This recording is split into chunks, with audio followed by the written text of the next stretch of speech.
Meus amigos, que a paz de Jesus permaneça em nossos corações. Nós estávamos vendo na semana passada o final do capítulo 15, que fala do ódio que o mundo tem, um ódio gratuito para todo o seguidor do Cristo e para o Cristo. É interessante a citação do Salmo 69, versículo 5, que diz que esse ódio é gratuito. O texto ainda ao pé da letra diz, é um ódio sem motivo. E Jesus explica que o que é mais grave é que se ele não tivesse feito as obras, realizado os sinais, os milagres, né, que a gente chama de milagres, aqueles sinais maravilhosos, que foram sinais ímpares em toda a história da humanidade. Ninguém fez o que ele fez e da forma como ele fez. Jesus, então, diz, se ele não tivesse feito isso, se justificava ainda uma atitude de rebeldia dessas pessoas. Mas depois do que ele fez, não justificava.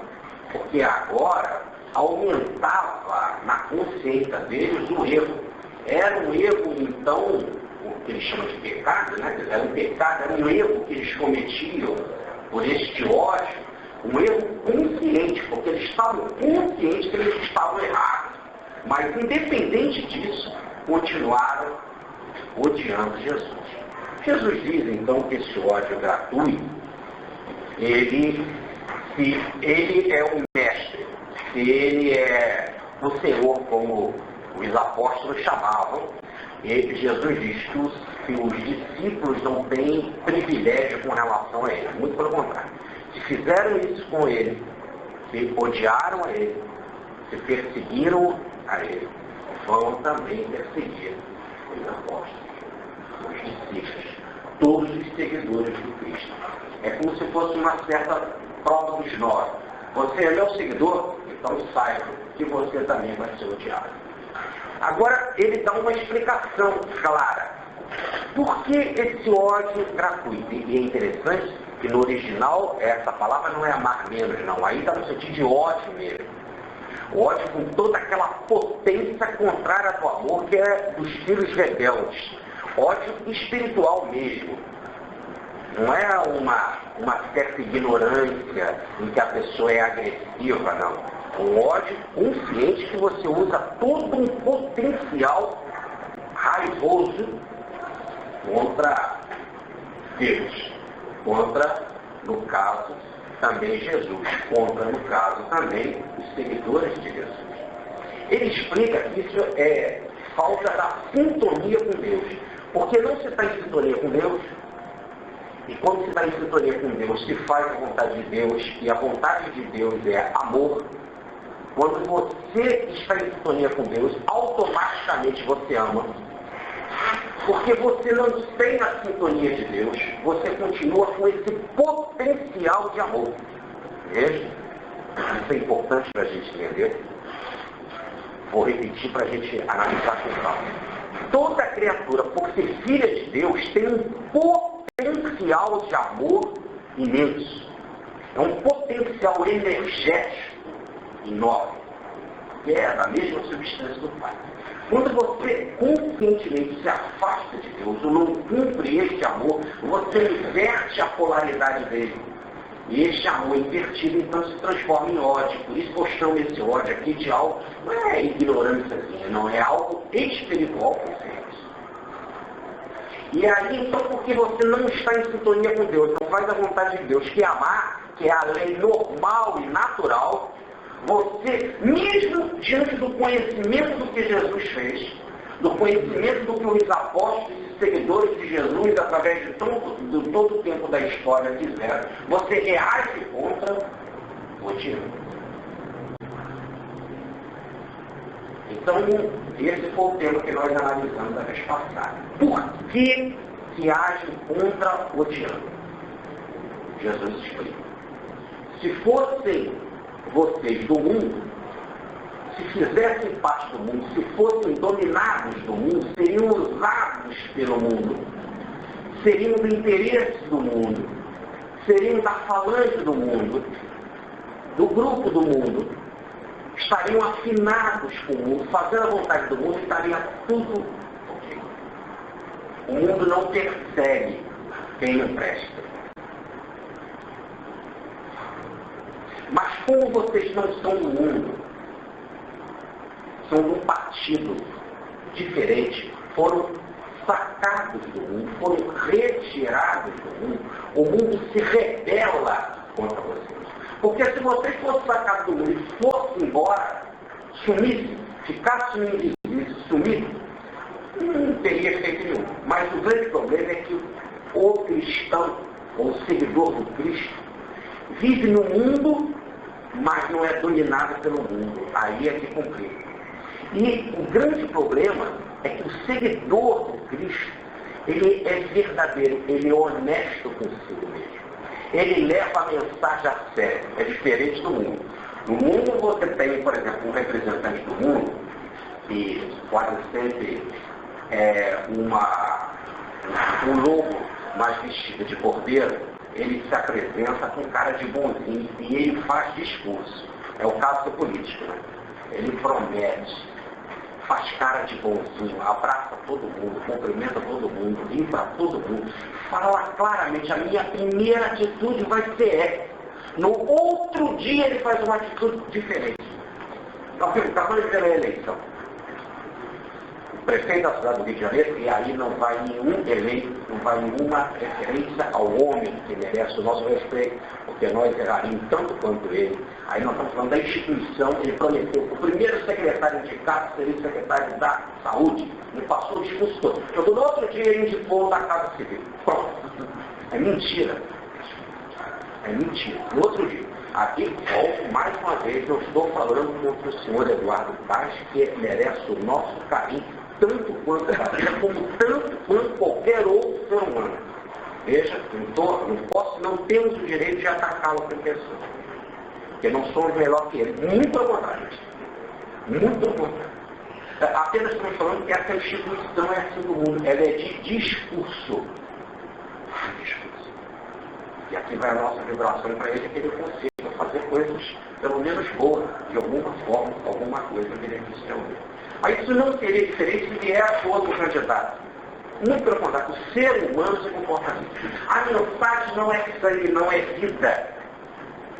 É discurso.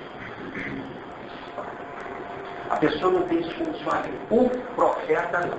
O Messias não. O discípulo não. Ele não ganha nada. Ele não quer nada. Ele não pede assim. Veja bem. Olha a diferença do discípulo. Ele não chega e diz assim, votem em mim. Me dê um cargo tal, eu quero ser o diretor da igreja tal, eu quero ser o profeta da igreja tal, eu quero ser escolhido para tal coisa, eu quero cobrar o dízimo tal, eu vou ganhar tal coisa, me arrumo um emprego tal, eu quero uma vantagem tal. Ele não quer nada. Um discípulo do Cristo não pede nada a ninguém, não tem um imposto, não é candidato a nada. Ele simplesmente fica presente na vida. E presente na vida, ele dá exemplo. Não é nem o que ele fala. Ele até fala. Mas tudo aquilo que ele fala com autoridade porque ele vive antes. Há uma passagem na vida de Francisco de Assis, que inclusive o biógrafo se surpreende, que ele diz assim, e ele falava com firmeza, e onde estava ele repreendia, porque o que ele falava, ele vivia. E o biógrafo chega a citar isso dizendo assim, como é estranho dos outros. E ele dizia assim, é uma santidade nova, olha só, observe bem. Olha o biógrafo falando, é uma santidade nova, é uma forma diferente até de ser santo, porque tem muito santo que faz junto. Também é santo de discurso, é santo de altar. Francisco não. O que ele falava, mesmo quando era duro, ele falava com conhecimento, porque ele já vivia com antecedência. Ele já sabia como era. Então, mais do que falar, é vive. Por isso que o Evangelho é sangue, é vida, é experiência. É experiência do apóstolo, do discípulo é experiência de vida, é o que ele vive.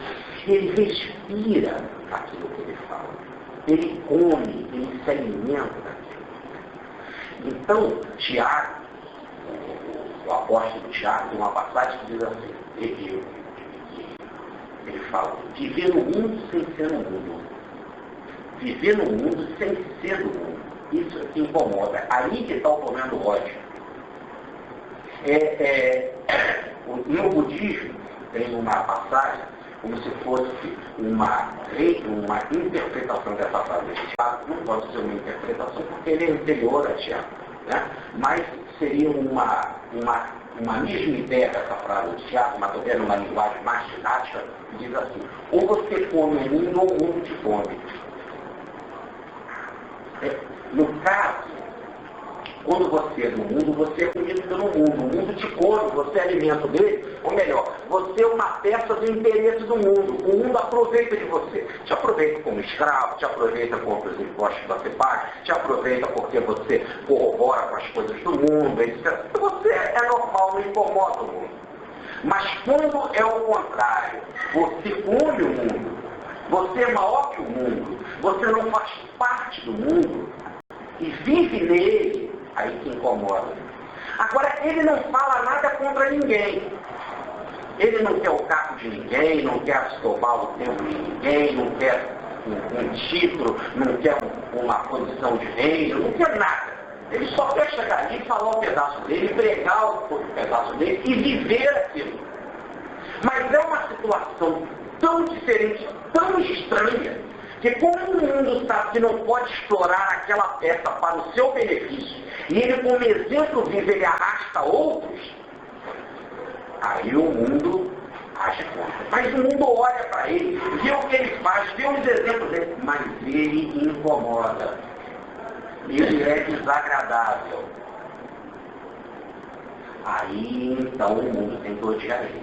Mas vai odiar porque o mundo não sabe que ele está correto, sabe? Então por que odeia? Por que odeia? Sem motivo. Não tem um motivo formal. Eu estou odiando porque ele está me tomando isso. Não.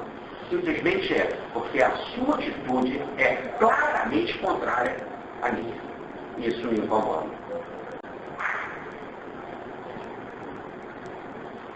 Voltamos a dizer no caso do Gandhi. O que incomodava para o indiano matar ele? O que incomodava? O que ele fazia? Ele queria ser presidente, queria ser vereador de alguma coisa? Nada. Volto a lembrar o que nós falamos semana passada. Quando surgiu a independência da Índia, em 1948, o que aconteceu? Ele foi na festa da independência, coisa que ele tanto lutou para a independência? Não. Ele não foi na festa.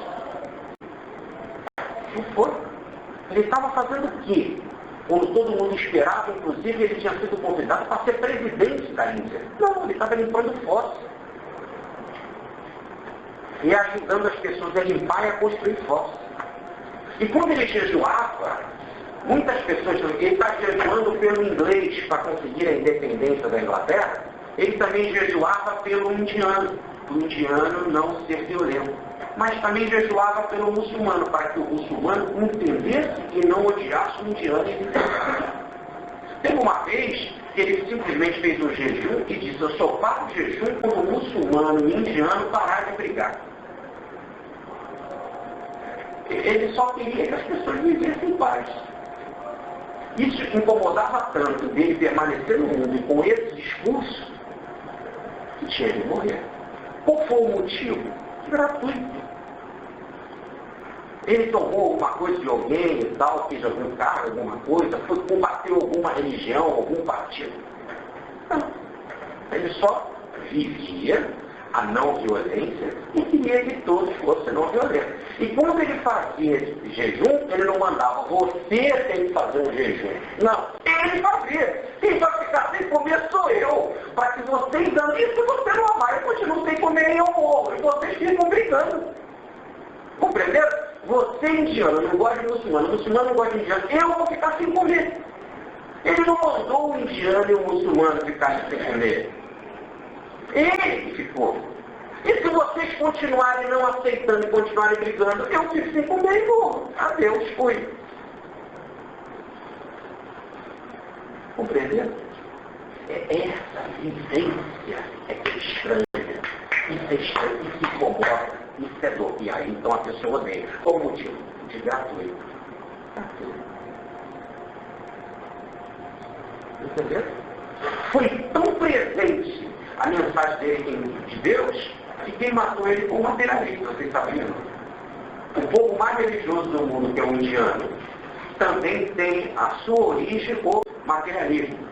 E só porque ele vivia Deus e falava de Deus, incomodou tanto o outro, e ele nunca mandou ninguém aceitar Deus, ou o contrário, muito pelo contrário, ele só simplesmente fazia as suas orações num dia de oração, em que ele ficava em silêncio, para poder não fazer um discurso de oração, mas sentir Deus no fundo da alma. O materialista, aparente materialista, foi lá sacou da alma e matou ele. E o que ele fez ao receber as balas? Levantou a mão e disse, ramo. Deus. O que era um choque diante do outro que não acreditava em Deus. Ele me mata e eu continuo falando, Deus. Sem nenhuma violência, sem nada, com a mão para cima de paz e falando aquilo que eu acredito e sinto. Deus. É essa presença que é diferente. É isso que Jesus está falando. E por que as pessoas agem assim? Contrária a todos esses que vivem no mundo, mas não são mais do mundo. Por que as pessoas agem assim, odiando sem motivo? Simplesmente porque elas continuam com o potencial de amor. Aquele potencial que foram criadas de amor divino. Ninguém pode perder isso. É a sua natureza.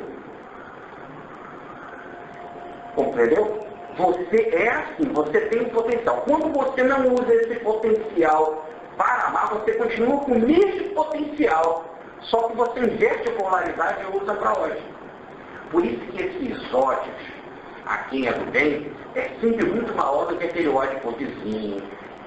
O ódio que você tem com a mulher que te trai, ou com o marido que te trai. Aquelas briguinhas assim, o cara que te deve um dinheiro não te paga. Isso tudo é ódio, né? As pessoas brigam por causa disso, né? Só que esse ódio a quem pratica o bem, ele tem uma força, um potencial muito maior do que esses pequenininhos. Por exemplo, marido traído, ele tem ódio. Muitos acabam perdoando. Mulher traída, acabam perdoando. Outro da dívida, briga, depois que você paga o dinheiro, então aí acabou as pazes, vão embora. Mas a coisa do ódio religioso, o ódio ao Joana d'Arc, o ódio ao herege, o ódio ao Cristo, é uma coisa tão potencializada, enorme. Veja, quero lembrar a vocês, nenhum daqui conheceu Judas. Não é isso? Nós não conhecemos o dito cujo assim, pessoalmente para bater um papo com ele. Entenderam através da história o ódio que se tem pelo danado, coitado. E outra coisa, malham ele toda vez. Toda vez. Malham ele. Matam ele várias vezes através da história, porque matam espiritualmente, e várias vezes por dia na Páscoa. Rapaz, logo no dia mais lindo que é do amor e que o Cristo ressuscita, aproveita para malhar ele. Numa mensagem contrária da vida, e mais ainda, toda vez que citam o seu nome, citam com a vibração da palavra mais desagradável que tem. Se chama traição. Não tem palavra mais forte. É tão forte essa palavra que no Conde do Inferno, pintado por Dante, que é o maior poema que a humanidade já conseguiu conceber em todos os tempos, no poema de Dante, no Conde do Inferno, que tem 9 esferas, círculos inferiores, no último, lá embaixo, fica o traidor. Como se tivesse muitos pecados. O de cima tem aqueles que se matam, ou morrem, suicídio, ou matam alguém, homicídio, por amor. É o chamado erro mais leve. É erro mais leve. Está no inferno, mas está na parte mais leve. Depois vem aqueles que erram por dinheiro, aquele que é da usura, e etc. Tem vários. Tem outro que erra religiosamente, também é mais grave, etc. Mas mais grave segundo, sendo toda hora mordido por Satanás. Satanás vai uma mordida dele e toca a asa. Dá uma mordida e toca a asa assim para sempre, como diz o poema, é com quem está ali. A palavra é forte, está ali. Jesus. Reparem esse ódio espiritual. E na hora que ele dá o beijo em Jesus, que é o que a gente chama do pacto da traição, que as pessoas acabam interpretando assim, Jesus fala, amigo. Ninguém saca essa frase, essa palavra de Jesus, amigo.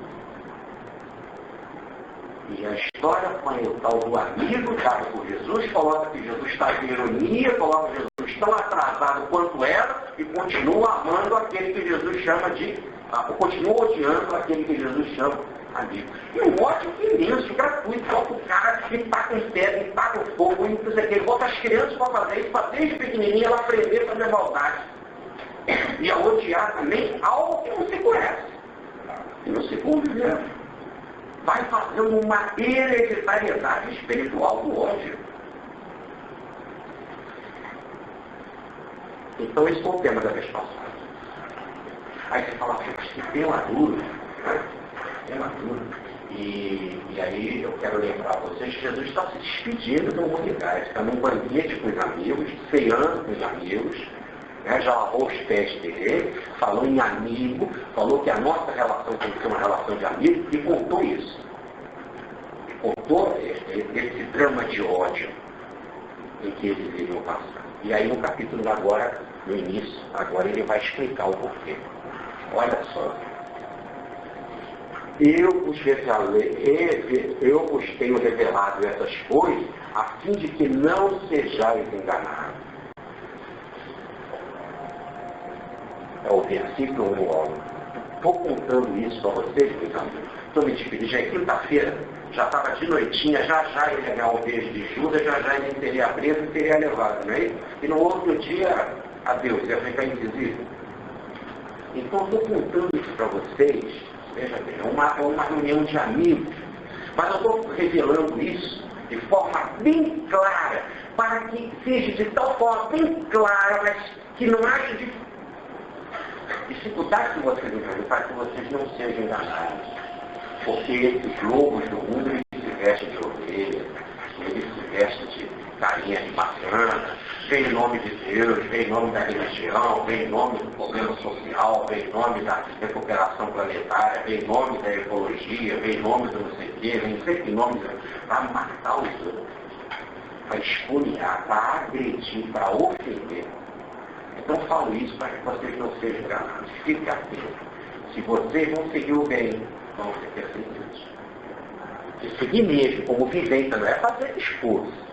Vivenciar o bem, ter ele como sangue, como experiência, vão ter ódio gratuito. Ele ainda continua explicando melhor. Eles, pois, excomungarão. E aqui está, eles expulsarão da sinagoga. Eles fazem uma tradução assim bonitinha para a culpa ficar do judeu, né? Como se só o judeu fosse culpado disso. Pode ser um erro da humanidade toda. Olha o que Jesus diz. Eles vos excomungarão. Isso sempre existiu em todo o tempo da história. A obra de Kardec entrou no índex. Foi excomungado. A obra de Pietro de 1937 também é a mesma coisa. A de Chico Xavier foi para a justiça em 1940. É igual. Eles vos excomungarão. E vem o tempo em que vos darão a morte e acreditarão fazer isso por causa agradável a Deus. Olha, não poderia ter um ensinamento assim de despedida mais claro do que esse. Vos digo que não só vos excomungarão, mas haverá um tempo em que vos darão a morte. E quando fizerem isso, farão pensando que estão fazendo coisa agradável a Deus. Agora está lá na lei de Deus, dada por Deus, não matar. Aí Deus fez um fenômeno de pneumatografia. Ele escreveu direto na pedra. Foi nem Moisés que trouxe a lei escrita por Moisés. Escreveu direto na pedra. Moisés trouxe a lei. Quando Moisés trouxe a lei, viu as pessoas cultuando o bezerro de ouro. Ele quebra a lei como se estivesse dizendo assim. Então vamos fingir que a lei não existe, só que na cabeça dele já existia. Não existia para o povo. Mas para Moisés já existia. Um fenômeno autêntico. Foi escrito na pedra. Ele quebra a lei como se ela não existisse, pega os que estavam cultuando o bezerro de ouro e mata eles. Ele desobedece a lei. Aí ele sobe outra vez no monte, e Deus pela segunda vez escreve na pedra e dá os mesmos mandamentos. E lá no quinto mandamento está não matar. Mesma mensagem. Ele volta agora consciente. Passa a vida toda. Quando chega no final da vida, ele vê a terra prometida para qual ele viveu e os seguidores dele viviam há 40 anos no deserto. Esperavam entrar na terra prometida. Quando ele entrar na terra prometida, que ele veio do alto do monte, lá na terra prometida, teve a visão completa dela, o Senhor disse, daqui você segue, daqui você não passa. Não vai entrar na terra prometida, você não me obedeceu. O povo entrou, mas o povo não errou porque culpava o bezerro, mas o povo não conhecia a lei ainda. Moisés já conhecia e matou. Não entra. Não ele tinha consciência. Isso está escrito nas Escrituras. Está escrito nas Escrituras, nos primeiros livros de Moisés. Então não é justificável. Não se pode justificar, em nome de Deus, querer matar os excomungados. Primeiro, esse negócio de excomungar já é ridículo. Expulsar da igreja, da sinagoga, já é ridículo. E depois, em nome de Deus, matar. Não pode, em nome de Deus, mas fazer uma guerra santa em nome de Deus. Então, vamos ainda pegar aqui, vamos terminar aqui a leitura desta pequena passagemzinha e depois vamos interpretar. Eles vos matarão e farão isso como se fosse coisa agradável a Deus. Tratar-vos-ão assim porque não conhece a meu Pai e também não me conhece. Quer dizer, não tem relação, não tem sintonia. Até falam de Jesus, falam de Deus. Estão matando em nome de Deus. Fazemos isso para agradar a Deus, porque é coisa agradável a Deus, só que não conhece no sentido, não de se falar de Jesus ou de Deus. Isso eles falam, conhece até o texto do Evangelho de trás para frente de fora. Mas não é isso. É conhecer no sentido de gnose, de ter relação. A palavra gnose, essa aqui, é a mesma usada na Bíblia para sexo. É a mesma palavra.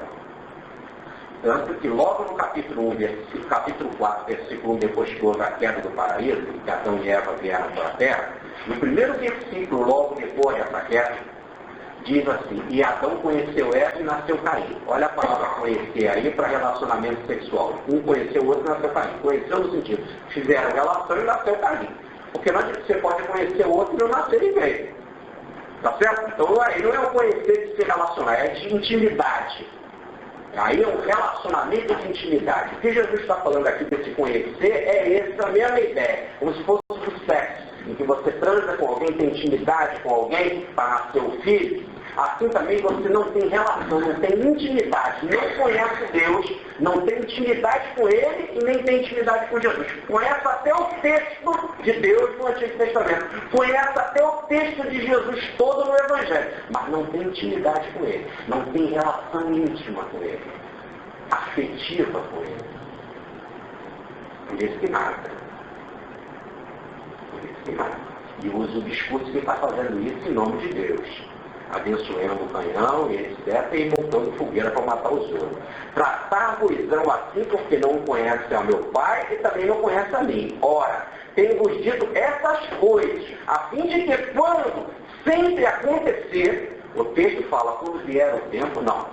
Sempre quando isso acontecer, quer dizer, essas mortes, essas perseguições acontecerão em todos os momentos da história, para que sempre quando isso acontecer, vos lembreis do que eu tenho, do que eu acabei de dizer.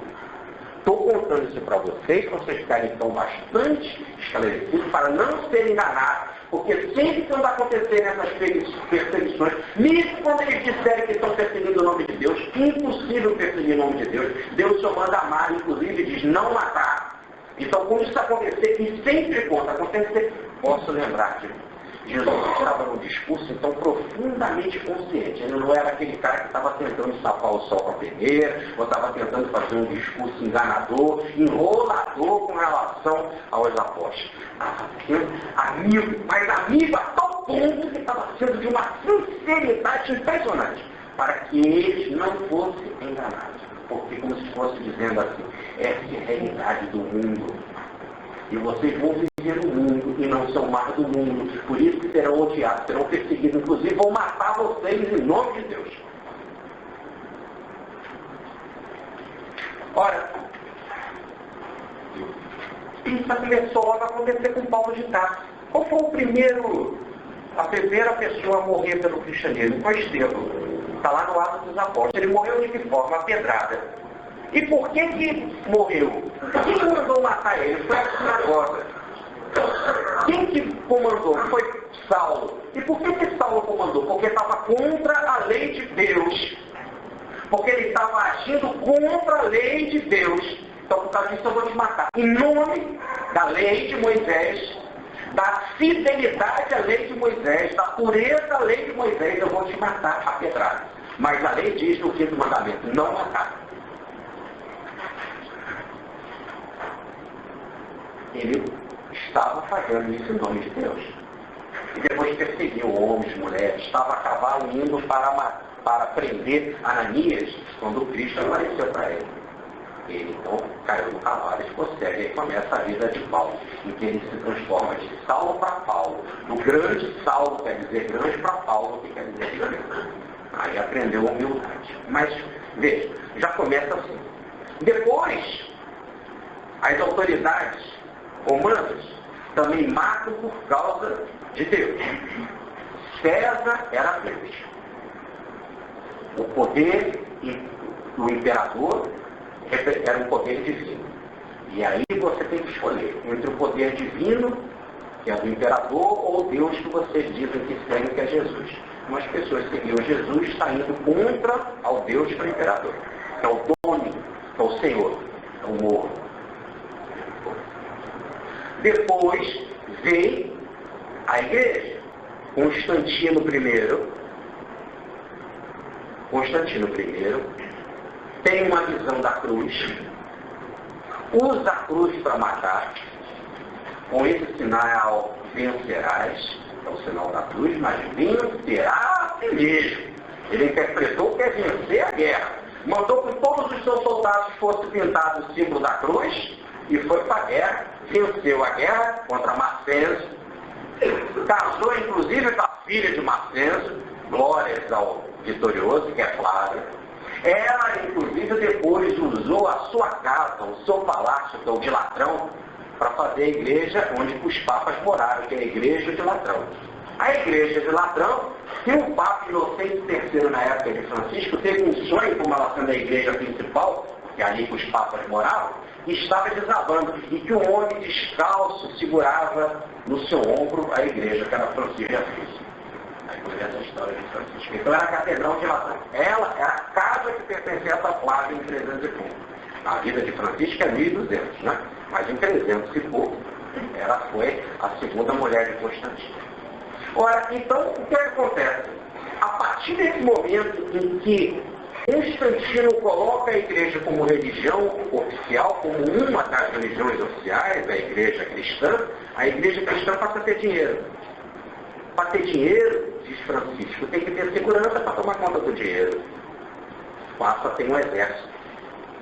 E quando se tem exército, dinheiro, todo mundo tem olho no dinheiro. E o exército está ali para fazer o quê? Para defender. E aí só tem um jeito, fazer guerra. Então ela ganhou dinheiro, ganhou arma e fez guerra. E perdeu a paz. Aquela paz de seguir o Cristo e sair pelo mundo vivendo a mensagem de Jesus e não querer nada de ninguém, e não pedir nada, e não exigir nada do outro, apenas o direito de viver no exemplo a mensagem de Jesus, como nós estávamos explicando aqui, há uns minutos atrás. Agora você perdeu esse direito. E ela tem que ser administradora do poder. financeiro, administradora de dinheiro, administradora de bens, bens que cada vez vão aumentando mais e cada vez vão ficando mais ricos e mais poderosos. Ao ponto de Inocêncio III interpretar a frase do Papa Gelásio I da seguinte forma: Deus deu ao Papa o poder espiritual, o sacerdócio, e o poder material, que é o reino. Mas o Papa, como não pode ficar com os dois poderes na mão, porque era muito para ele passa o poder material para os reis da terra, que passam a ser seus vassalos. Observe na Idade Média o que significa vassalo. Passam a ser meus vassalos, quer dizer, meus obedientes, meus discípulos, meus seguidores, que têm que fazer tudo aquilo que eu mando, e eu fico com o poder sacerdotal. E os reis passam a ter o poder temporal, ou o poder material. E o Papa fica com o poder espiritual.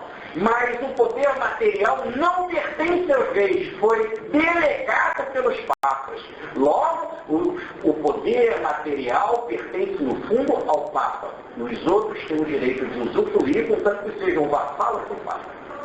Para isso, ele institui um documento chamado excomunhão. Excomunhão significa que quem não me obedecer, excomungar.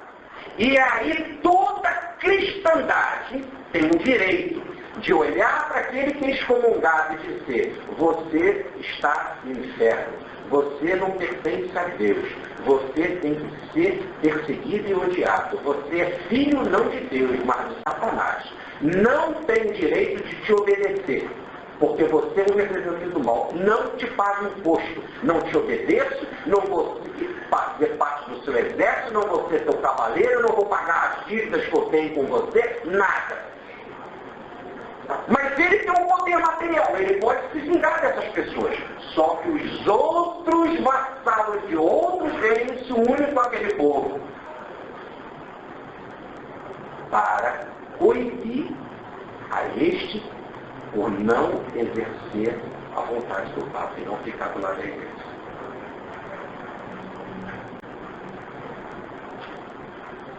Tramas do antissistema. Tramas da inteligência do inimigo do Cristo.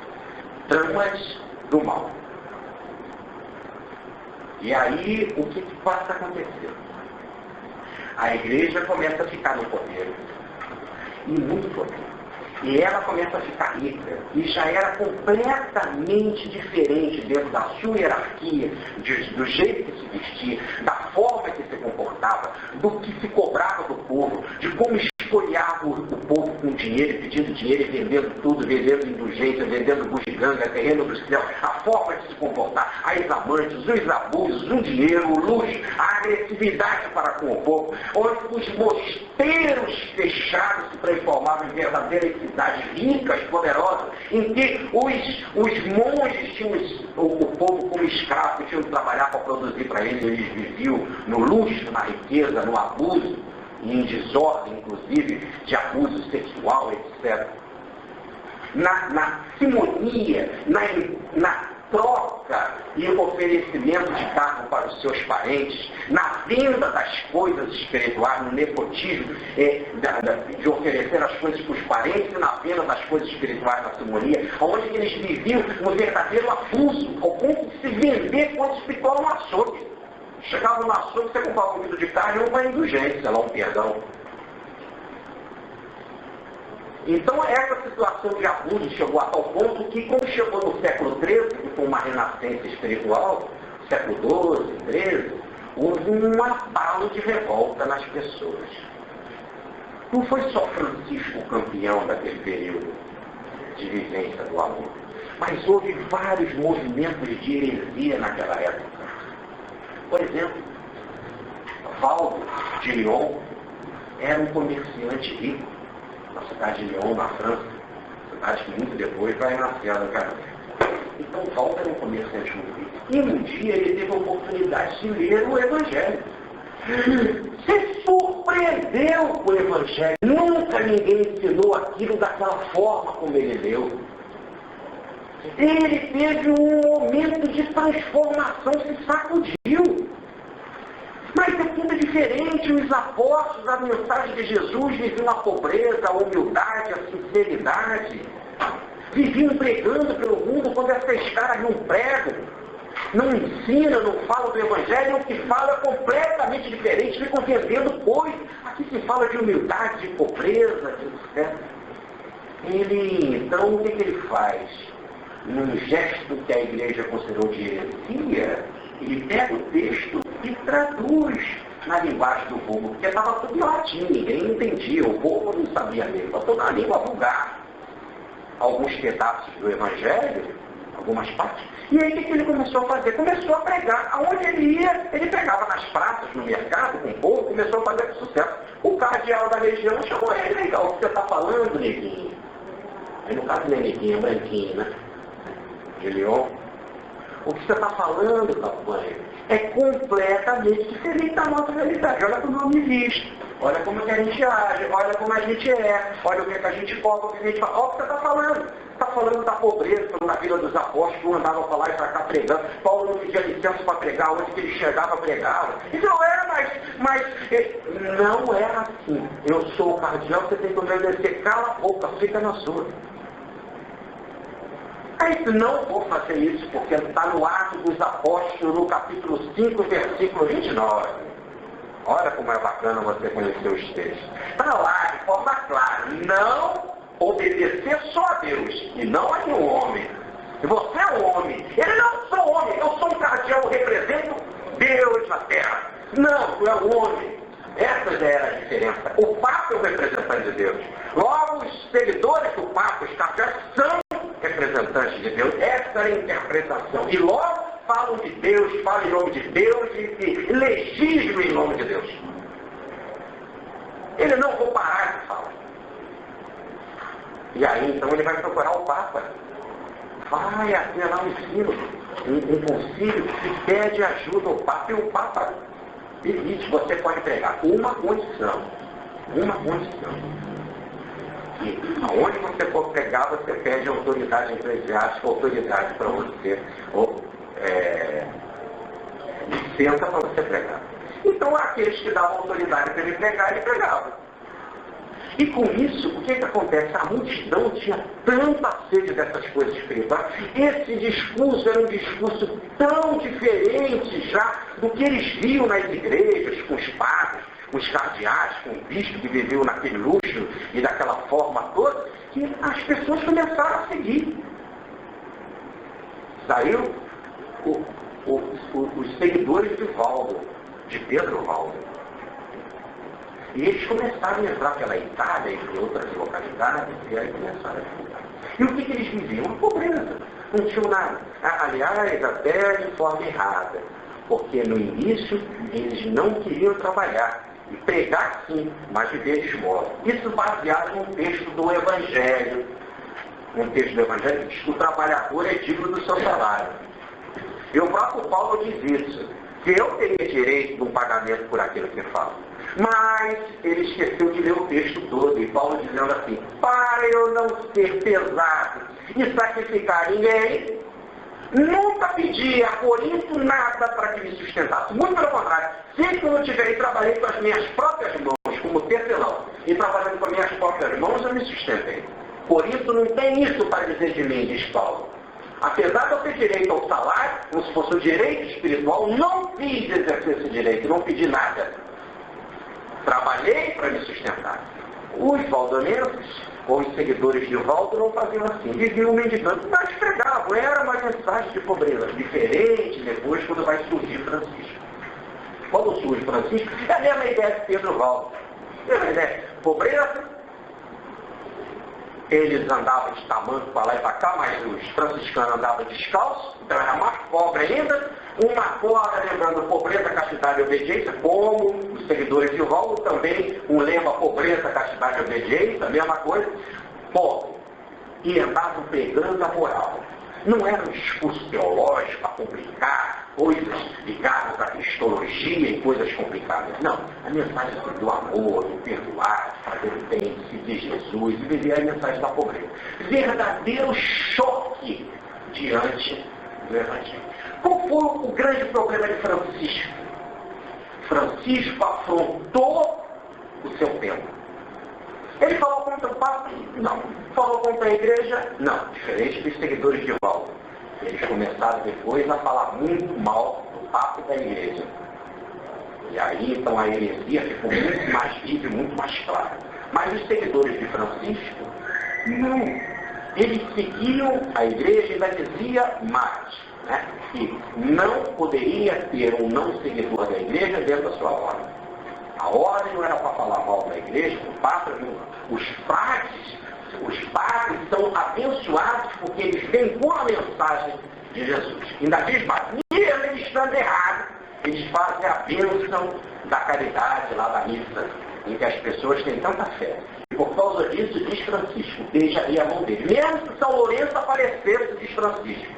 Mesmo se um outro santo aparecesse um frade, mesmo um padre pecador, eu dizia assim, aguarde São Lourenço, aguarde outro santo, eu vou beijar a mão desse padre, mesmo ele sendo pecador. Como se estivesse dizendo, essa instituição do sacerdócio sagrada, para o nível da humanidade que nós nos encontramos, porque é através dela que se divulga a mensagem de Jesus, mesmo desvirtuado. Então Francisco, olha bem, nesse próprio discurso, fica bem claro que em momento nenhum atacou a igreja. Ele simplesmente lhe pediu que queria ser pobre e viver a mensagem, mas de Jesus. E o que ele queria? Viver plenamente Jesus. O Papa Inocêncio tentou explicar para ele, não dá para viver a pobreza, sai dessa, você consegue, os outros que virão depois de você, como é que farão? E quando eles ficarem doentes, eles dizem, olha, Cristo é o dono da minha ordem. Se Cristo protege a muito, por que ele vai proteger os seus frades? Não vai faltar nada para a gente. Confio em Cristo. Somos de Cristo, filhos de Cristo. O Papa não tinha dúvida. Até o cardeal João de São Paulo, que era um beneditino, diz então para o Papa, juntamente com os outros cardeais reunidos, se a gente disser não para Francisco, estamos dizendo não para o Evangelho. Isso significa que o Evangelho não pode mais ser vivido. Isso que ele está falando é o que está no Evangelho. Como se estivesse dizendo, nós não vivemos mais isso. E se a gente disser não, vai dizer assim, em pleno século XIII não se pode mais viver o Evangelho. Aí o Papa Inocêncio, então, terceiro, diz assim, é isso? Se é isso que vocês acham, votar a favor da ordem. Mas, de forma clara, nós vamos perseguir esse cara. Vamos ficar bem claro que ele vai viver o Evangelho, vai nos incomodar. Ele vai nos incomodar. Quando chegou em 1221, ele já não conseguia mais caminhar. A ordem dele estava engessada. Aonde que as pessoas iam pregar, já diziam não para a ordem. O abuso de poder, de dinheiro, de casas franciscanas, de construções dadas pelas autoridades, e etc., de presentes, de mansões, era uma coisa que os franciscanos começaram a receber, a ordem começou a inchar. A ordem começou a inchar de gente. Logo ali no que ele chama do concílio, ou do capítulo das esteiras de 1221, tinha 5.000 frades. Não dava para Francisco administrar aquilo. As pessoas vinham, traziam livros, traziam dinheiro e recebiam poder, etc. Já não queriam mais os cargos simples de cozinheiro, de carregar lenha, de carregar água como fazia Frei Egídio, aliás, a encarnação do Dr. Bezerra Menezes. Já não queriam mais isso. Queriam ser os diretores das faculdades, queriam ter a posição de advogados, serem contadores, etc. Os frades estavam vaidosos. E ofereceram para os frades cargo de cardeal, de bispo. Francisco diz assim, não aceito, os meus frades são menores. Frades menores, não aceito o cargo. Não quero dar cargo para eles. Viver a pobreza. Quando Francisco foi embora, ele desencarnou em 1226. Logo começaram a surgir os primeiros cardeais franciscanos e logo ali, anos depois, já começaram a surgir papas cardeais. Papas franciscanos, aliás. Papas franciscanos. Há 20, 30 anos depois. O primeiro papa que canonizou Francisco que é o Papa Ugolino, que é o Gregório, ele era o protetor da ordem, e ele mesmo se transforma em Papa. Ele mesmo vai inventar a Inquisição. Ele mesmo vai inventar a Inquisição. E vou dizer mais. Vou dizer o que é mais desagradável ainda. Não só inventa a Inquisição, e chamam os franciscanos para ajudar a Inquisição. Há uma passagem de 1320, há 100 anos, menos de 100 anos da morte de Francisco, que os franciscanos vão julgar os benedictins, que era uma ordem que seguia a pobreza e que vivia a pobreza e achava que Francisco queria viver a pobreza e já estava tão diferente a ordem que achava que Francisco não podia viver a pobreza e a ordem não podia ser pobre. E esses que achavam isso foram mortos. Numa vez só mataram 140 na fogueira. Quem matou? Quem foram os inquisidores? Os próprios franciscanos. Mataram quem dizia que Francisco era a favor da pobreza e que a regra de Francisco era viver o Evangelho e seguir a pobreza. Eles já estavam matando quem dizia que Francisco era a favor da pobreza e que a ordem deveria ser boa. Por isso que ela hoje é tão rica, tão poderosa. É a ordem religiosa mais rica. Então, quando Jesus diz isso, vão matar em nome de Deus, vão matar em nome de Francisco. Porque Francisco morre em 1226, é canonizado em 1228 e 1230. O Papa Ugolino faz uma bula, uma mensagem papal, dizendo simplesmente que o testamento de Francisco que faz pobreza não é para ser seguido.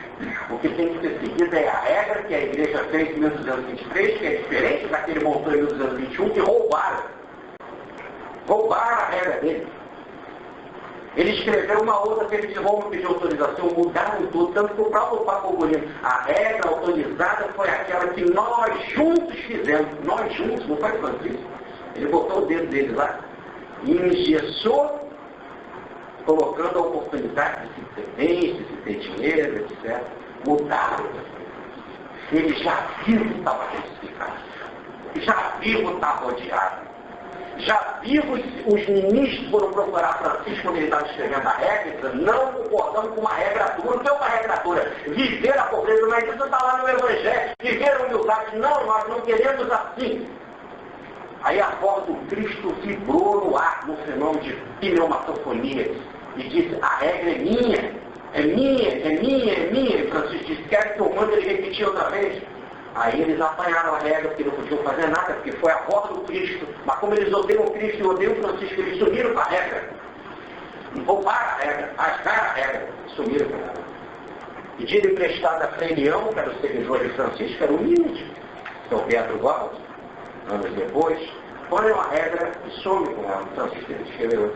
Então, o que eu estou mostrando aqui é que esse texto de Jesus é um texto, assim, é uma alerta, olha, e eles vos expulsarão. E haverá tempo em que aquele que vos der a morte acreditarão e farão essas coisas porque são agradáveis a Deus. Falo isso para que não sejam enganados, por isso que eu estou revelando isso. Digo mais ainda, fazem assim porque não tem relação íntima nem com Deus, nem comigo. Discurso final de despedida, de forma bastante clara, para que ninguém seja enganado. Aí ele continua explicando. Não vou das disse deste o princípio, porque estava convosco. Não precisava. Agora que eu não vou dar mais, porque eu estando convosco, eu protegia vocês. Certa vez mesmo, as autoridades chegaram para falar de imposto e disseram assim, você não paga imposto, falaram para Pedro, o mestre de você também não paga imposto, e aí? Aí Jesus resolveu a parada, falou para Pedro assim, vai lá, pega um peixe, primeiro peixe que você tiver, tem uma moeda lá dentro, você paga o meu imposto teu. Então quando eu estou junto, eu resolvo cobrando de vocês, agora eu não vou dar mais. Então estou falando isso para vocês ficarem bem claros. Olha só, eu não disse isso antes porque eu estava convosco, agora porém, vou para aquele que me enviou. E nenhum de vós me pergunta para onde eu vou, mas porque vos disse essas coisas estão tristes? Vocês estão tristes não só porque eu vou embora, mas estão tristes também com essa realidade de que serão perseguidos? Que fique bem claro, é essa a realidade da vida. É assim que diz Jesus. Entretanto, digo-vos a verdade, não minto. Digo a verdade. Convém que me vá, pois, se não me for, o advogado não vos virá, o consolador não vos virá, o advogado. Se, no entanto, me for, eu vos enviarei. Então, Jesus, ele prometeu um consolador, um advogado. Que é um advogado? Aquele que fica do teu lado e te ampara no problema da lei, te conforta, te orienta em tudo que você precisa. Diz Jesus, é necessário que eu vá para que ele venha. Não adianta vocês ficarem tristes. Porque vocês vão ser perseguidos e também estão tristes porque eu vou morrer. Não. Eu vou e essa tristeza de vocês acabará. Essa tristeza vai acabar. Por que ela vai acabar? Porque eu vos enviarei esse Espírito de verdade. Esse Espírito verdadeiro. Logo, esse Espírito verdadeiro, ele não é um espírito externo, fora de nós, como se fosse um anjo guardião, um anjo protetor. Ou os espíritos do bem. Esse espírito verdadeiro somos nós mesmos, despertaremos em nós. Porque, veja bem, se é um espírito superior, um anjo de guarda, uns espíritos bons, Dr. Bezerra de Menezes, Sheila, e o Dr. Alcides, e o Emanuel, o André Luiz, se for esses espíritos, por exemplo, Jesus não precisa ir embora para que eles venham aqui nos proteger. Tá certo? É como se eu dissesse assim, o Stênio tem que morrer para o Dr. Bezerra vir aqui proteger vocês. Não tem lógica esse paralelo. Ou então, eu tenho que morrer o Chico Xavier, o Dr. Bezerra, o Chico já desencarnou, vamos dar um exemplo, o Divaldo está aí.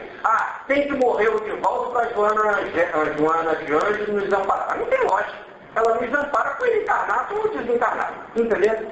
Então não é desse sentido que Jesus está falando. Depois nós vamos mostrar que esse também é um sentido legal. Mas vamos entender em profundidade. É necessário que eu vá para que ele venha, no sentido de que toda a experiência de um discípulo perante o mestre é uma experiência em que ele se acomoda. Veja no caso do Pedro. Ele tinha que pagar o imposto, Jesus vai lá, pega o peixe, pega uma moeda e tal, que vai ser pago. Agora não tem jeito, sem Jesus. Ele mesmo vai ter que pescar, conseguir lá e etc. Ele mesmo vai ter que trabalhar para conseguir lá o sustento, ou pedir esmola, fazer alguma coisa. Ele tem que correr atrás. Entendeu? Assim também, todo discípulo, quando ele fica diante do mestre, ele fica recebendo os favores do mestre. E ele acaba se acomodando, ele não se desenvolve. É necessário que o mestre vá para ele se desenvolver. Para ele tirar de dentro dele. Ele vai tirar de dentro dele o espírito verdadeiro. Ele vai sair da mentira, do erro, do engano, da fraqueza, e vai ter um espírito verdadeiro, forte, que entenda, que compreenda. Isso vai despertar nele. Por isso se procede do Pai, porque está lá no interior, onde está o espírito do Pai, de forma de amor. É um brotar da força divina. É um dom que nós chamamos de que, se eu não for, você não se amadurece. Vamos explicar assim. Vou dar um exemplo para vocês. Eu tinha mamãe. Mamãe cuidava de mim. Cuidava da minha vida, etc. E cuidava de comida, roupa, tudo que eu precisava. Inclusive lia para mim coisas espirituais, lia Machado de Assis, lia livros de história, etc. A vida de santo, que eu gostava quando era pequena. Então eu sentava do lado dela, e ela botava lá o lampião, porque ela não tinha luz, ela lia para mim. E eu aprendi, como foi bacana, minha mãe cuidava de mim, de noite chamei do Luiz sozinho, com o espírito, essa coisa toda, ela ia para a cama dela, ela ficava um pouco comigo até eu dormir, botava um ratinho para ouvir o jogo, cuidou de tudo. Quando eu fiz 15 anos, ela foi embora, a gente encarnou. E eu, na hora que estava tendo lá, a desencarnação dela, no momento lá da desencarnação dela, que eu estava do lado, né? Então ela estava em pé, ela estava sentada, eu estava em pé do lado dela, ela estava dentro aqui no meu peito, e eu então abraçado nela, ela teve o primeiro impacto do meio infarto, aquela coisa assim, ela quieto. Aí ela voltou assim, você estava com calor, pediu para eu tirar o casaco, aí ela levantou as mãos, dizendo, meu filho, você não está vivo. Então ela estava consciente que eu não estava enxergando nada especialmente. Meu filho, você não está vivo. Você imagina quantas crianças vieram buscar sua mãe. Ela tinha um orfanato com 150 crianças. E sempre a vida dela foi para o orfanato. Antes dela casar, antes da gente nascer, ela já tinha seu orfanato. A gente nasceu ali, eu nasci no orfanato. Aliás, eu era o único menino naquela escola de meninas, né? De 150 meninas, eu era o único menino. Então, ali ela meu filho, quantas crianças vieram buscar sua mãe? Se eu tivesse dentro, e eu botou a cabeça aqui no meu peito, e se os filhos seriam uma dor, sem um grito, com as mãos para cima, em oração, vendo a cena espiritual das crianças, e cara, botei hoje para chorar. Foi um momento de alegria tão grande, tão vivo. Foi um momento da experiência. A mãe dizer para você do que ela estava sendo buscada por crianças. Eu acho que era uma cena linda. Foi algo inesquecível para mim. E eu, a partir daí, eu começo a buscar coisas espirituais para poder entender que eu não sabia como é que acontecia esse fenômeno. Como acontecia isso? Para onde que ela estava? Para que lado que ela estava? Como é que ela vive do lado de lá? Etc. Eu queria entender essas coisas. E como o meu universo era só na igreja, eu fui aqueles capuchinhos que eram franciscanos. Foi muito legal, porque o Frei Ivan deu um show de didática, de coerência, de entendimento das pessoas.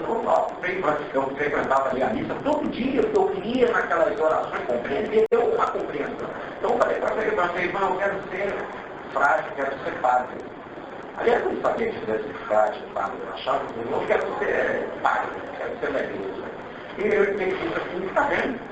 Eu entendo essa sua vocação, mas eu quero te pedir uma coisa. Que você comece a frequentar aqui toda a missa, toda ela.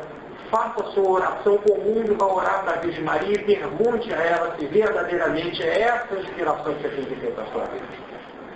Depois de um ano você fazer isso, você chega para mim e diz, continuo com a minha ideia. Aí eu vou te levar. Mas eu quero um ano você refletindo sobre isso. Que bom. Nesse um ano eu passo ali na rua mais Lacerda, sempre espírita de Menezes. Resolvi perguntar, doutor Pintura, eu não quis esperar um ano. Ele não é bobo? Para ele, para quê? Não.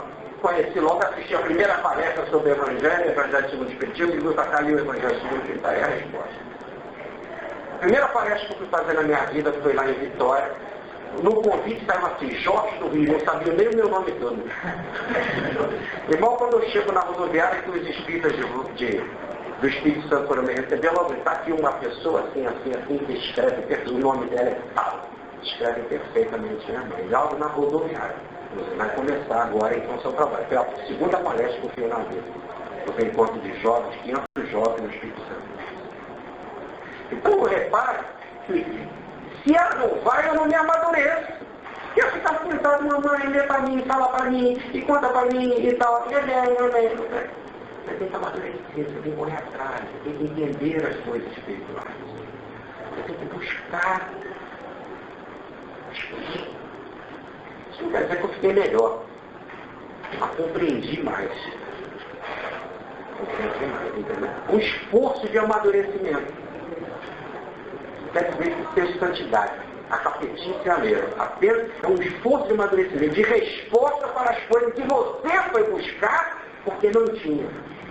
Então Jesus diz a mesma coisa para eles. Por enquanto eu estou convosco, eu resolvo tudo. Eu estava aqui, eu não contei para mas agora estou indo embora. E aí é necessário que isso aconteça. Não digo que não é necessário de Jesus. É necessário que, porque eu sou um foi, esse espírito verdadeiro não vem. Vocês vão ficar sempre no espírito da fraqueza, no espírito da preguiça, no espírito do me explique. Jesus, o que é aquilo? Jesus, o que é isso? Eles não entendiam a palavra. Jesus, como é que é? Me explica essa. É tudo esse teu ensinamento, hein? Aí Jesus, para vocês eu explico. Vem cá, aí conta a parábola do trigo. Aí contou a parábola do semeador, explicava. Como agora naquela reunião aí, estava explicando tudo para ele sobre a dureza do mundo. Explicar. É necessário você descobrir o Espírito verdadeiro. Evidentemente que também esse Espírito verdadeiro pode ser os seus mentores espirituais. No exato momento em que você começa a descobrir o Espírito verdadeiro, esse Espírito verdadeiro, ou melhor, a tua maturidade vai entrando em sintonia com os mentores. E esses mentores também, daí a ideia da terceira revelação, de Kardec, dos amigos espirituais, também cercam de nós que somos. Evidentemente, agora você vai compreender. Aliás, você vai até nesse seu esforço de descobrir o Espírito verdadeiro em você, que ainda não está pleno, realizar, você vai descobrir que existem outros que estão mais bem preparados. Por exemplo, o doutor Bezerra de Menezes. Há muito mais do que a gente, do que eu. Então eu posso pedir ajuda dele, etc. Mas não é só pedir ajuda dele. Ele vem, me dá uma comunicação, me dá uma orientação, mas ele não pode fazer nada para mim. A mensagem é, eu tenho que me amadurecer, eu tenho que descobrir o Espírito verdadeiro em mim mesmo. Eu tenho que encontrar as respostas em mim mesmo.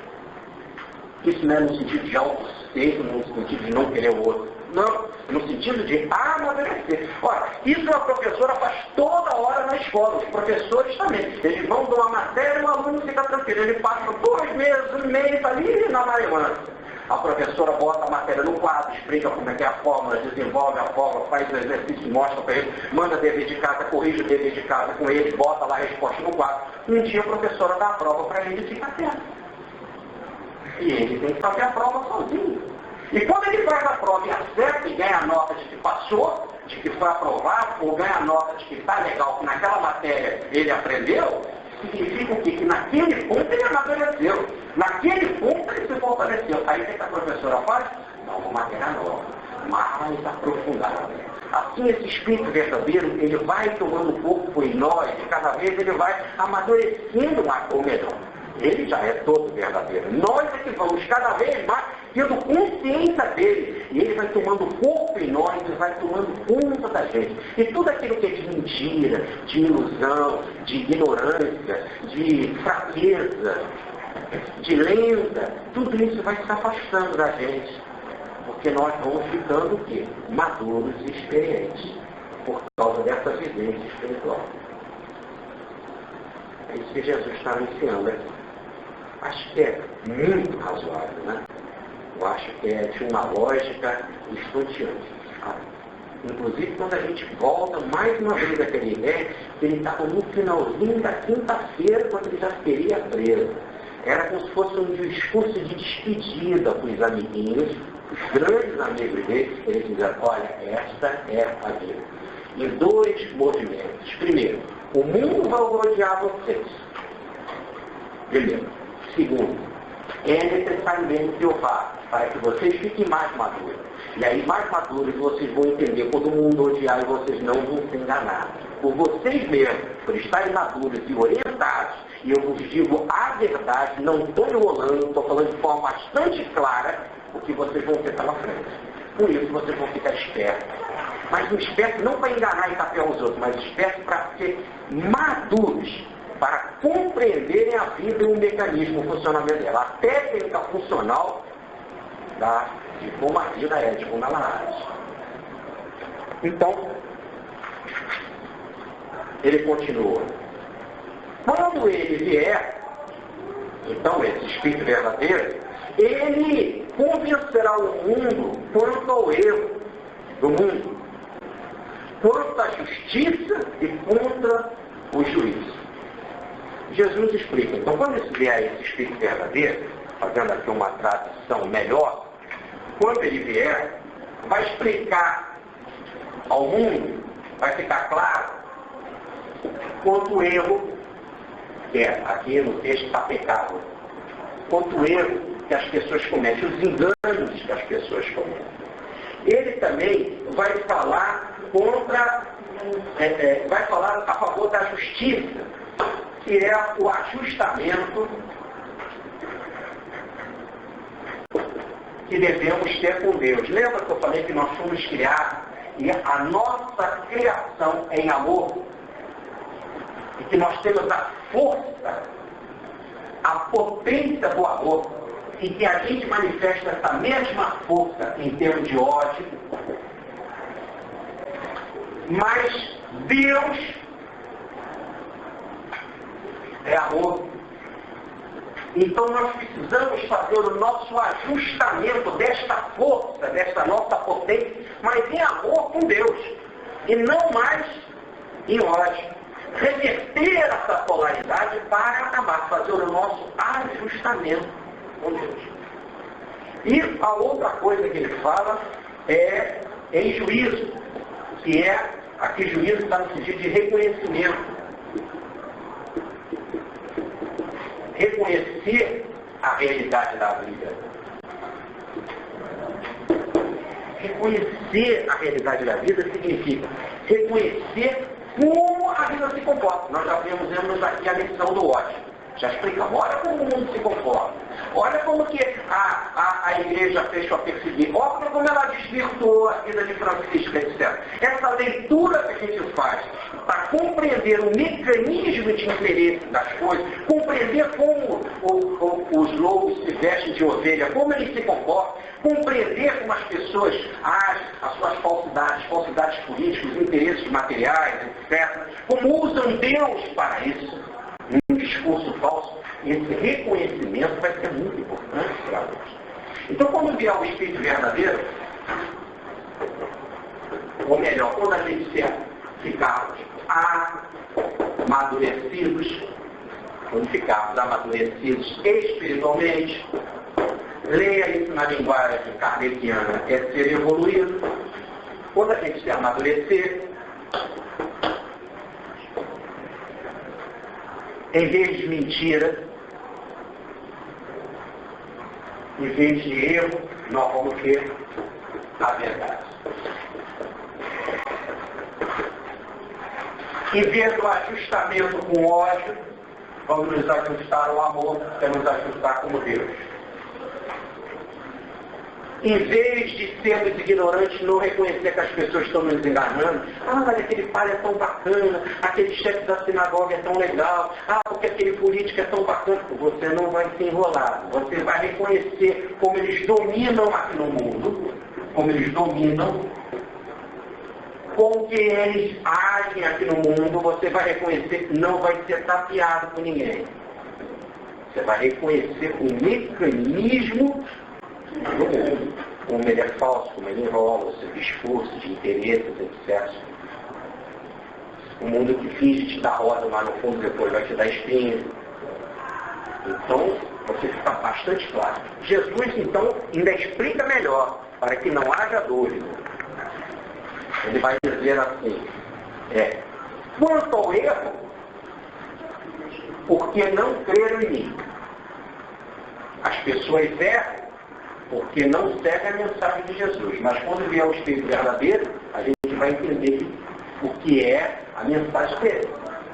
Vai entender plenamente a sua mensagem, a mensagem do Evangelho. E vai seguir Jesus, vai compreender as suas palavras. Continua aí.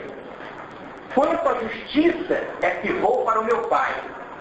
O ajustamento é ir para Deus. O ajustamento não é ir para o ódio. O ajustamento é se ajustar em amor. Logo é ir para Deus. Todo aquele que ama, ele não vai se desencarnar para ir para Deus. Todo aquele que ama, aqui mesmo, se une a Deus. Diz a pergunta 1017 do Livro dos Espíritos. Nós trazemos em nós o céu e o inferno. O amor e o ódio. Logo, aqui mesmo. Se você se ajusta no amor, você vai para Deus, aqui mesmo.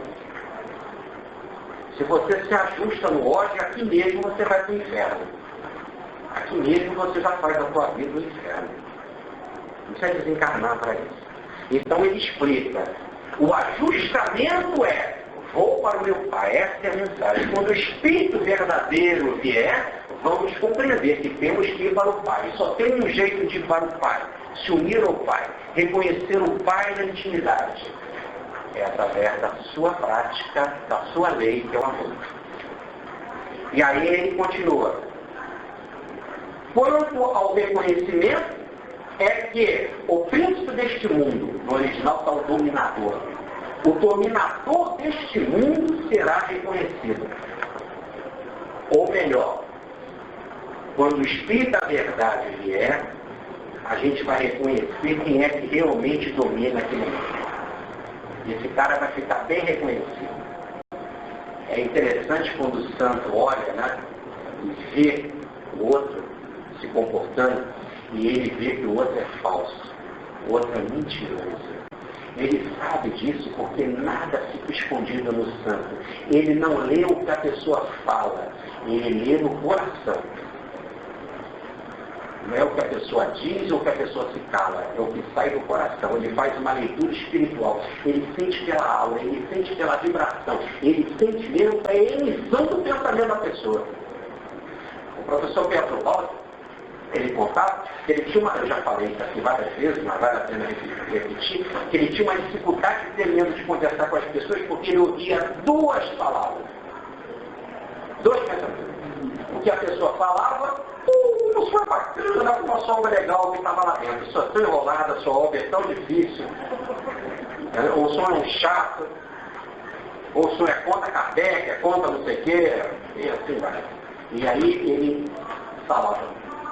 Era uma dificuldade de entender. A pessoa fala uma coisa e pensa outra.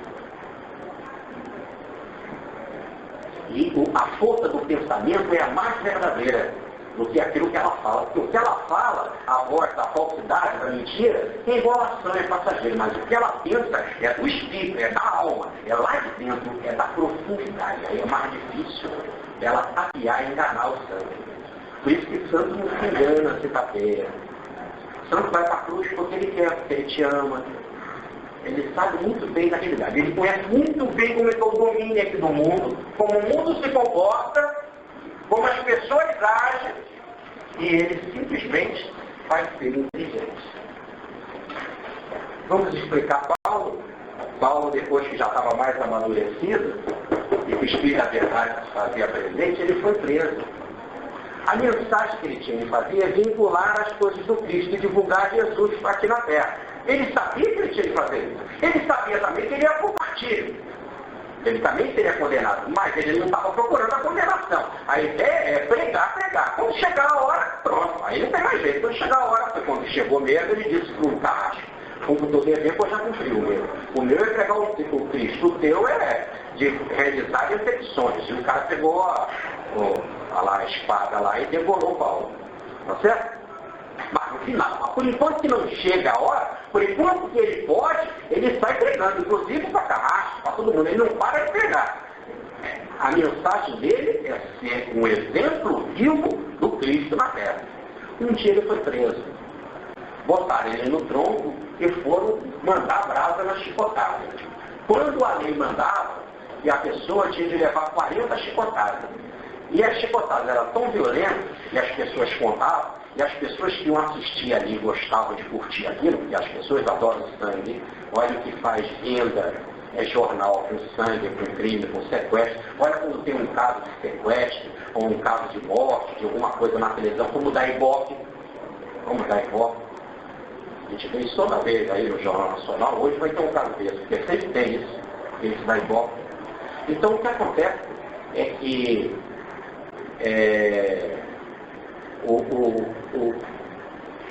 Paulo, ali aquelas pessoas que estavam ali, e elas queriam ver aquela cena, aquele teatro. Aquele não era um teatro, era uma distração. A pessoa curte sangue, curte desgraça.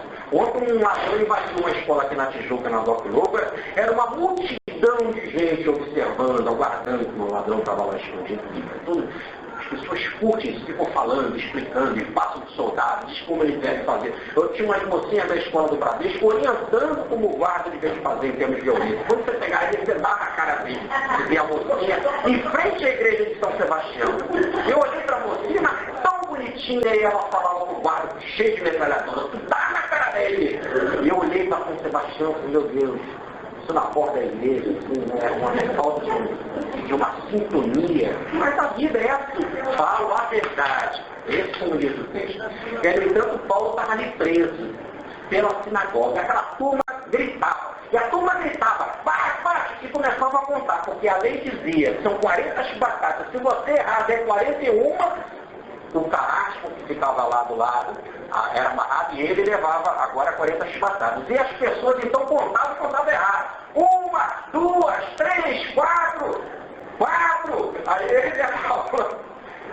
Então estava já no 5, as pessoas diziam 4 para errar no número, porque aí continuava o 5, porque depois ele ia ser amarrado ali e ele apanhava. Aí continuava também o outro, que ia bater também, eles erravam na contagem, e as pessoas se distraíam com a desgraça alheia. Né? Ninguém se distrai com a desgraça dele, se distrai com a sua própria desgraça, porque quem curte ele já está na desgraça, olha só. Então, diante dessa situação, Paulo viu O carrasco já vinha, já estava com as portas já abertas, já amarrado no tronco e já ia levar a chicotada. Aonde? No Sinédrio. E se ele estava no Sinédrio, ele levar as chicotadas em nome das leis lá, das autoridades espirituais. E ele olha então e olha para aqueles que estavam lá julgando ele e mandaram ele levar a chicotada. Eram os fariseus e os saduceus. Os fariseus e os saduceus estavam unidos, porque tinha um inimigo comum, que era Paulo, que pregava as coisas do Cristo. Ódio a ele, qual o motivo? Não importa. Fala de coisas que nos incomodam. Chicotada nele. Mas Paulo era inteligente, ele notou que ele tinha que pregar. E ele sabia que os fariseus estavam unidos porque tinha um inimigo comum, que era ele. Mas os dois tinham um relacionamento difícil. Os fariseus acreditavam na sorventa da alma, na ressurreição. Os saduceus não acreditavam. Quando a pessoa morria, para o túmulo acabou. E fazia parte do sinédrio, da religião espiritual. Olha só. Então Paulo sabia dessa demanda entre eles, dessa briga entre eles. E quando eles foram ser chicoteados, Paulo perguntou: vocês estão me chicoteando por causa de quê? Por causa da vida eterna, que eu acredito na vida eterna? Aí os fariseus disseram: não, isso não, porque nós acreditamos nos saduceus de jeito nenhum. Nós não acreditamos nisso, nós não estamos te chicoteando por causa disso. E aí começaram os dois a brigar, fariseus e saduceus. E eles foram chicoteando livre. Deixou de apanhar, entendeu? E então, por causa disso, como eles não se entenderam, Paulo jogou a bomba para eles, e eles começaram a brigar, porque não é mal, porque começou a haver uma discussão, apesar de polêmica, sobre se existe a sorventa da alma ou não, e os dois partidos começam a discutir. Polêmica é coisa de evoluído, desperta o balde, quase sempre não leva a nada, mas fica porque fica no campo da discussão, do ódio, fica no campo da discussão, da disputa, para ver quem vence e não quem ama mais. Mas, independente disso, as costas dele ficou livre. E aí eles, como ficaram em dúvida, não sabiam mais porque estavam condenando. Um espera, se ele vai ser condenado, é porque ele acredita na sorventa da alma. Os outros, não, porque não deve ser porque não acredita na sorventa da alma, na sorventa da alma. E com isso, libertaram Paulo. E Paulo livre saiu fora dali e continuou pregando. Ainda ficou mais muitos anos na terra, escrevendo cartas e falando e tal. Repare bem, quando o Espírito verdadeiro vier, vamos compreender quem são os dominadores do mundo. E como o santo compreende, usa a técnica espiritual, a inteligência, o advogado, esse Espírito verdadeiro, esse Consolador, não te falta nada, te dá tudo aquilo que você precisa e você age em benefício da mensagem. Não por seu interesse próprio, não porque ele quisesse livrar as costas dele de chicotada, mas porque ele não queria livrar a humanidade de mais um tempo de pregação. Ainda não havia chegado a hora. Então, veja bem, quando o Espírito da verdade vier, a gente não vai ter mais erros e enganos. Gradativamente a gente vai se livrando dele, porque vamos descobrindo a verdade. Segundo, vamos notando que o nosso ajustamento não tem que ser com ódio. Para nos ajustarmos com Deus tem que ser com amor. A vida tem que ser de amor, de um ajustamento em amor, que é ajustamento em Deus. E mais, vamos reconhecer como as pessoas são, como as pessoas agem, o que elas realmente pensam e não o que elas falam, como elas verdadeiramente se comportam espiritualmente, e vamos agir em nosso próprio benefício, benefício da mensagem, benefício do apostolado. E quando não tiver mais jeito, você ainda deixa a mensagem final para o carrasco. Quando chega a mesma hora, você diz para ele: cumpre o teu dever que eu já cumpri o mesmo.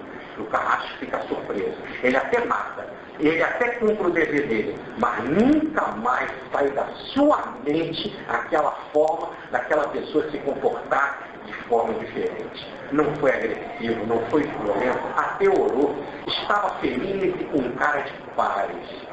O carrasco não entende. E é uma marca, como se fosse um carimbo na alma dele, que vai mexer com essa alma através das reencarnações para ele despertar, como se fosse um nó, como se fosse um complexo de Jung, que vai fervilhar na alma, vai explodir lá na frente, vai ser o próprio fator da libertação dele. E aí, continua João explicando aqui no seu Evangelho, Jesus falando: muitas coisas tinha ainda que vos dizer, mas não podeis compreender agora. Repare bem, o povo ele falava em parábola. Para os discípulos eles explicava as palavras, mas ainda tinha mais coisa. As revelações são progressivas. Esse Espírito verdadeiro, nós vamos despertando ele gradativamente em nós. Não é numa tomada absoluta. Não é como que é a religião católica, que a revelação parou com os apóstolos. Não, ridículo. A revelação é progressiva e contínua. Conforme que você vai despertando o Espírito verdadeiro, você cada vez vai compreendendo mais a verdade. Muita coisa de Jesus eu teria para falar. Por que eu não falo? Vocês não podem compreender. Isso que eu estou falando, vocês já compreendem. Mas há mais. Vocês precisam se amadurecer espiritualmente para entender. É isso que ele diz. Aí continua, então. Quando, então, esse Espírito verdadeiro vier, ensinar-vos-á toda a verdade, porquanto não falará de si mesmo, mas dirá tudo o que houver escutado, e vos anunciará as coisas que hão de vir. Ou melhor, quando esse Espírito da verdade vier, ou ele se manifestar, quando você for maduro espiritualmente, você vai compreender a verdade. E essa compreensão não vai ser um Espírito que vai chegar perto de você e vai te falar. É você que vai compreender. Você até vai entrar em sintonia com ele. Ele vai te dizer, mas você vai estar em sintonia. Essa é a mediunidade mais evoluída. É a mediunidade que você sobe para ir até as alturas e entrar em contato com ele. Em vez do Espírito descer para falar contigo, você sobe porque já é maduro para entrar em sintonia com ele. Olha como João Evangelista fez no Apocalipse. Começa ele. Houve um homem que esteve com o cordeiro. E chegando lá no reino com o cordeiro, ele diz, escreve. Aí ele então vai compreender a mensagem no plano texto, porque ele já é daquele plano. Ou já tem acesso àquele plano. E por último fecha Jesus. Ele me transubstanciará, aqui no texto eles botam glorificará. O Espírito da verdade não veio dar glória para Jesus. Jesus não quer glória nenhuma. Jesus não podia falar com glória quando estava indo para a cruz. Já estaria sendo entregue, levando pelos soldados e ia para a cruz. Não tem lógica aí. A palavra tem que ser transubstancializar, é a mesma. Só tem que traduzir corretamente. Ele me transubstanciará, porque receberá o que é meu, e vou anunciará. Tudo o que meu Pai tem é meu. Eis porque vos digo que ele receberá o que é meu e vou anunciará. Eu disse aqui, nós fomos criados nesse potencial de amor divino. Não temos a consciência. Conforme que a gente vai evoluindo, vamos despertando esse Espírito verdadeiro, a gente vai descobrindo esse potencial do amor em nós mesmos. Vamos despertando ele. Tudo aquilo que pertence ao Pai e que também pertence ao Cristo, a gente vai passando a ter também.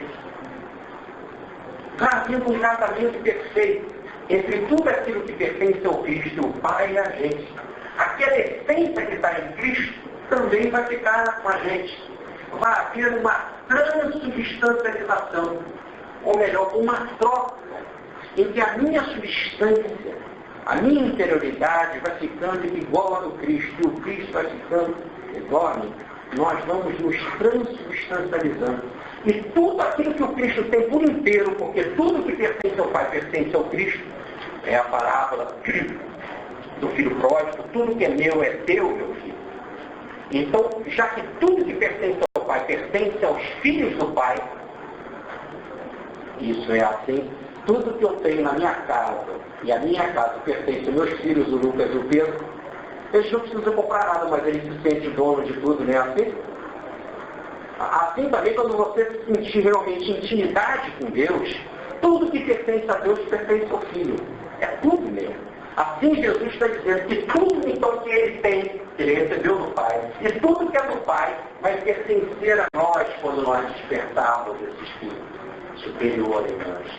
Quando a gente despertar essa naturalidade. E aí vai haver uma transubstancialização. Ele, o Cristo, vai começar a viver em nós integralmente em substância. Poderemos dizer, como Paulo disse na carta aos Gálatas, no capítulo 2, versículo 20. Já não sou eu mais que vivo. É Cristo que vive em mim. Para mim, viver é Cristo. Essa é a transubstancialização. Você passa a viver em sintonia com Ele, em perfeita unidade. Há uma passagem, uma ponte em perfeita união. Por isso, quando há essa união, todo erro começa a ser transformado em verdade.